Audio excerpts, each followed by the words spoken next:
Hello friends, welcome to my channel. Today we are going to discuss a very important poem of William Wordsworth, Daffodils.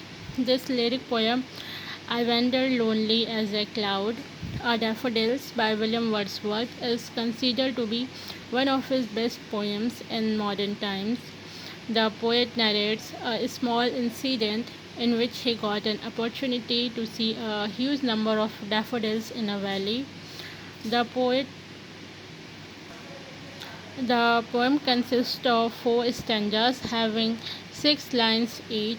The rhyme scheme of the poem is A B A B C C, and the main theme is the beauty of nature. The poem was composed in the year 1804.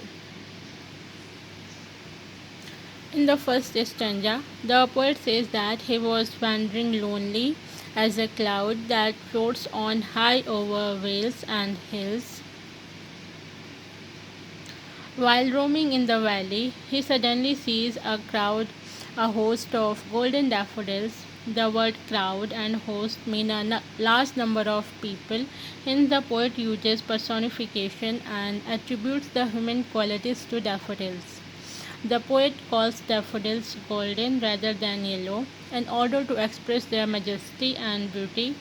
According to the poet, he sees a large number of daffodils beside the lakes, beneath the trees, that is, along with the source of the lake, and below the trees because they are small. The daffodils seem to be fluttering and dancing in the breeze. Again, the poet personifies the daffodils by showing them as flapping and dancing like humans in the moving breeze. In a way, the poet imagines as if the daffodils possesses the qualities of both the of the word and the meta word. Hence, this is the example of juxtaposition in I wandered lonely as a cloud. In the second stanza, poem begins the comparison between daffodils along the lake and stars in the Milky Way. The poet says that the daffodils is traced in never-ending line along the margin of a bay. The bay here refers to the lake. According to the poet, the daffodils which covered the shore of the lake seem to be unending like the stars in the sky, and like them, the stars of Milky Way, they were too twinkling.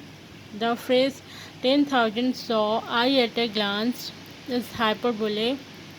That means the poet saw a large number of daffodils which he couldn't count. The daffodils were tossing their heads in sprightly dance. The word head here refers to the top flower part of the plant. The sprightly dance means lively and jubilant dance.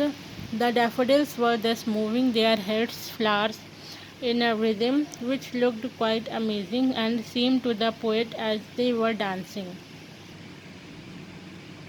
In the third stanza, the poet brings in the waves waving in the lake. The poet says that the waves beside them danced, but they outdid the sparkling waves in glee. The line means that there were waves too which seemed to be dancing in the lake, but the joyful dance of the daffodils was far better than theirs. And for a poet like Wordsworth himself, their joyful company was the ultimate source of pleasure and ecstasy.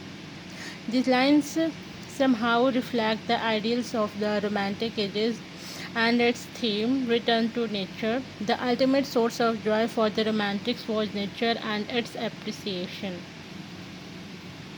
Hence, in the poem, the poet concludes that seeing the daffodils dancing along the lake is the dream of every poet, including him, and being there is like dream coming true.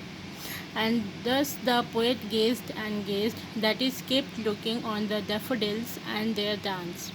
However, he couldn't fully appreciate the scenery before him. Wealth here means happiness. For the Romantics, nature and its beauty was the ultimate wealth, and because it was in abundance, he couldn't take away just a little bit of it, though he kept watching them. In stanza fourth and final stanza, the poet says that while sitting on his couch and in vacant, when he is idle or in a pensive mood, when he is sorrowful, the memories of those daffodils flash upon his inward eye, that is his spiritual or the romantic vision. Their memory then becomes the source of joy in his solitude. His heart is then filled with pleasure and dances with the daffodils. Thus, the memory of the daffodils become his companion in his solitude and taking away all his sorrows and boredom, make his spirit dance with them. In the poem, the poet uses various things to describe the beauty, joy, and elegance of daffodils. In stanza second, he compares daffodils with a galaxy of stars. In stanza third, he compares them with the waves of the lake. And the poet thus wants us to feel the beauty of nature. There is no use of materialistic example. Throughout the poem, the poet emphasizes nature and natural things, and thus it is the complete rejection of the newly developed industrial world and an escape to nature and the rustic world.